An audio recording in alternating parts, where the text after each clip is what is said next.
الحمد لله وكفى وسلام على عباده الذين اصطفى أما بعد فأعوذ بالله من الشيطان الرجيم بسم الله الرحمن الرحيم قد أفلح من تزكى وذكر اسم ربه فصلى بل تؤثرون الحياة الدنيا والآخرة خير وأبقى إن هذا لفي الصحف الأولى صحف إبراهيم وموسى صدق الله العظيم اللهم صل على سیدنا محمد وعلى آل سیدنا محمد وبارک وسلم۔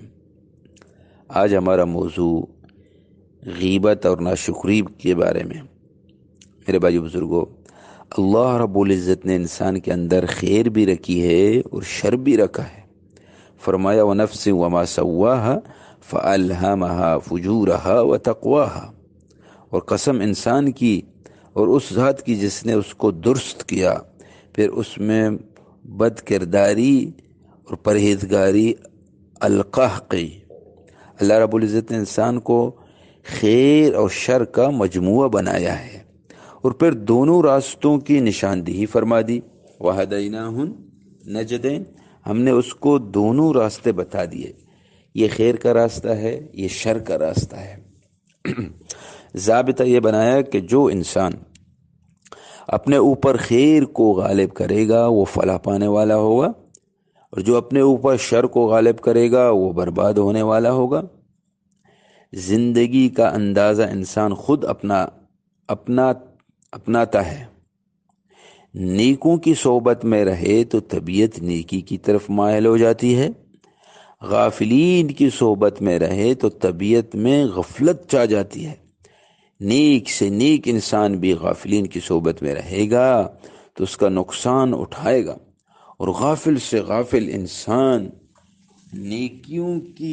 نیکوں کی صحبت میں رہے گا تو اس کا کچھ نہ کچھ فائدہ ضرور ہوگا۔ تو ہم کوشش کریں نیک بندوں کے صحبت میں زیادہ وقت گزاریں۔ اللہ رب العزت نے اپنے پیارے نبی حضرت موسیٰ علیہ السلام کو منع فرماتے ہیں کہ آپ ایسے آدمی کے پاس نہ رہیں جو ہم پر ایمان نہیں لاتا، غافل ہے کہیں اس کا وبال آپ پر نہ آ جائے۔ اللہ اکبر، اللہ اکبر۔ تو میرے بھائیو بزرگوں، یہ غفلت والی جگہ نبیوں پر بھی اثر کرے تو ہم کس باغ کے مولی اور گاجر ہیں۔ تو میرے بھائیو بزرگوں، ہم نے کلمہ پڑھ کر اللہ تعالیٰ سے عہد کیا ہوا ہے، اللہ تیرے حکموں کی مطابق زندگی گزاریں گے۔ اور یاد رکھنا، جو نفس سے عہد کرتا ہے پھر عہد کو توڑتا ہے، نفس سے عہد کرتا ہے پھر عہد کو توڑتا ہے، یہ چیز اللہ رب العزت کی ناراضگی کا سبب بنتی ہے۔ آج پوچھتے ہیں کہ جی دل پر اثر نہیں ہوتا، تو قرآن پاک سے پوچھیں اثر کیوں نہیں ہوتا۔ ایسی قومیں پہلے بھی گزری ہیں جنہوں نے اللہ تعالیٰ سے کیے ہوئے عہد کو توڑا، تو نتیجہ کیا نکلا؟ اللہ تعالیٰ فرماتے ہیں فَبِمَا نَقْضِهِمْ مِيثَاقَهُمْ، جب انہوں نے اللہ تعالیٰ سے کیے ہوئے عہد کو توڑا، ہم نے ان کے اوپر لعنتوں کی بارش برسائی، اور ہم نے ان کے دلوں کو سخت کر دیا۔ تو دل سخت ہو جاتے ہیں جب انسان احکام الہی کو توڑتا ہے، جانتا بھی ہے کہ یہ میرے پروردگار کا حکم ہے، معمولی سمجھ کر وقتی مزے کی خاطر اس حکم کو کھلونا بنا لیتا ہے۔ تو ایسے بندے کو تو کیسے چین ہوگا زندگی میں؟ تو میرے بھائی بزرگوں، ہمیں معلوم ہے جیسے کہ اللہ کے حکموں کو توڑتے ہیں، غیبت نہ کرنا یہ اللہ کا حکم ہے۔ ہم میں سے کس کو پتہ نہیں کہ غیبت بری چیز ہے؟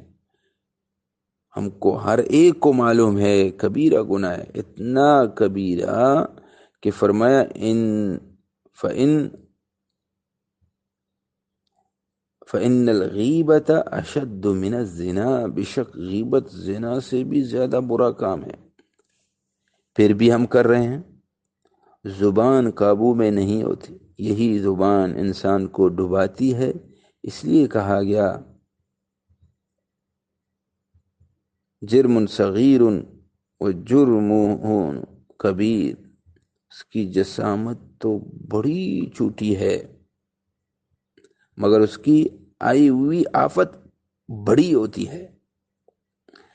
سیدنا صدیق اکبر رضی اللہ تعالیٰ عنہ زبان کو پکڑ کے کھینچتے تھے، حتیٰ کہ حاضرین محفل کو ترس آتا تھا اور وہ پکارتے امیر المومنین اتنا نہ الجھیے، فرماتے ہیں کیوں نہ کھینچوں،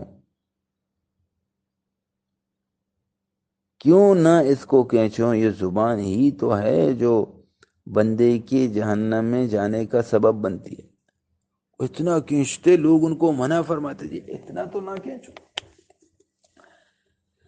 آج ہماری زبان کینچی کی طرف چل رہی ہوتی ہے، مزے لینے کی خاطر ادھر ادھر کی باتیں، اور جب منع کریں تو جواب ملتا ہے کہ ہم سچی بات تو کر رہے ہیں۔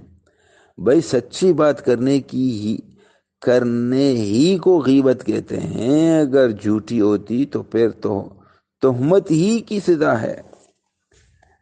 کسی کی عدم موجودگی میں اس کے متعلق ایسی بات کرنا کہ اگر وہ بندہ سنے تو اس کی ناپسندیدگی ہو، اس بات کو غیبت کہتے ہیں اور اس کو حرام قرار دیا گیا ہے۔ یہ غیبت الفاظ کے ذریعے سے بھی ہوتی ہے، مثلا کسی کو ایسا پستہ قد کہا، کسی کو بے ایمان کہا، ذرا سی بات پر ذلیل کہہ دیا۔ آج یہ لفظ کہنے آسان، کل قیامت کے دن جب اللہ تعالیٰ کھڑا کریں گے اور فرمائیں گے بتاؤ تم نے فلاں کو ذلیل کیوں کہا، کمینہ کیوں کہا، بے ایمان کیوں کہا، ثابت کرنا پڑے گا، تو اس وقت سمجھ جائیں گے کہ میں کیا کچھ بگاڑ بیٹھا ہوں۔ ہم تو زبان سے بات کرتے ہیں تو اپنے کان ہی نہیں سنتے کہ کیا کہہ رہے ہیں، لگے ہوتے ہیں باتیں کرنے میں۔ یہ وقت گزاری نہیں، یہ جہنم کی خریداری ہے۔ جتنی دیر بیٹھ کے باتیں کی، وقت گزاری نہیں کی، اتنی دیر تم نے جہنم کی خریداری کی۔ یہ بات یاد رکھو، یہ بات یاد رکھو۔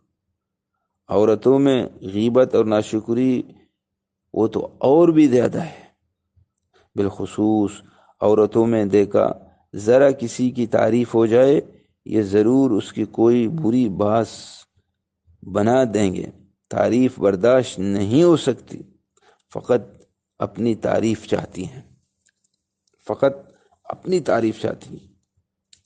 بہو کو دیکھو تو ساس کی غیبت، ساس کو دیکھو تو بہو کی غیبت۔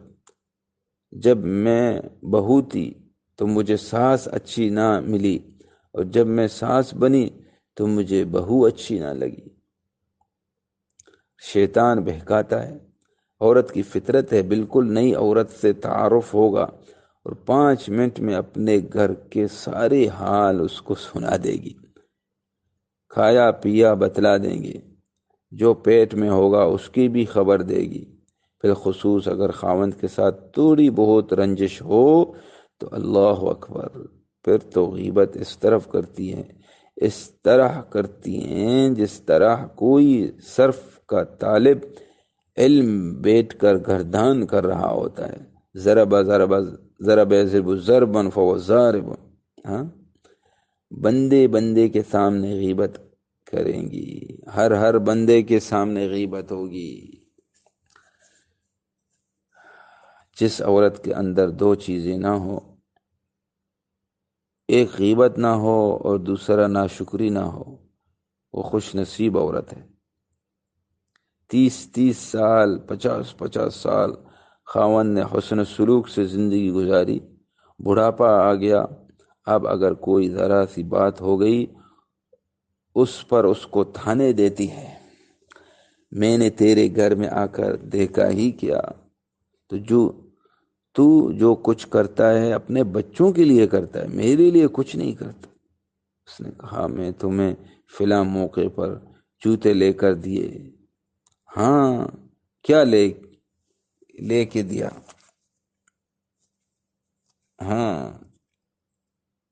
اس نے کہا میں نے فلاں موقع پر سوٹ سلوا کر دیا۔ کیا لے کے دیا؟ وہ تو دو ہی کپڑے تھے۔ اس نے کہا تیرے کہنے پر میں فلاں سیٹ اور برتن لے کر آیا۔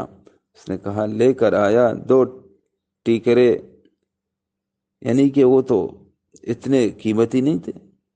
سمجھتی ہے کہ یہ انداز اپنانا ہمارا حق ہے۔ کامیاب بیوی ہی وہی ہوتی ہے، یہ ناشکری ہے۔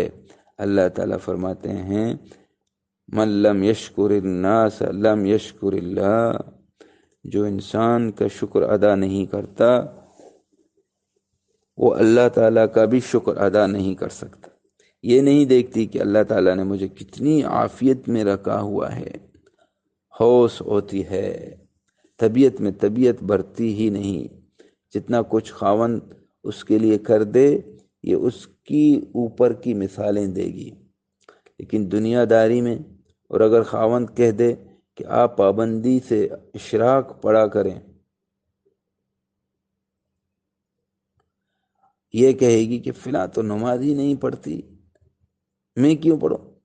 دین کے معاملے میں نیچے کو دیکھے گی اور دنیا کے معاملے میں اوپر کو دیکھے گی تو طبیعت میں ناشکری ہوتی ہے، اور غیبت تو ایک مشغلہ بن گیا ہے، حتیٰ کہ تھوڑی دیر میں انسان اپنے لیے اتنے عذاب کو خرید لیتا ہے کہ انسان اپنے کیے ہوئے عملوں کو دوسروں پر ضائع کر دیتا ہے۔ بہرحال اللہ تعالی ہماری حفاظت فرما دے۔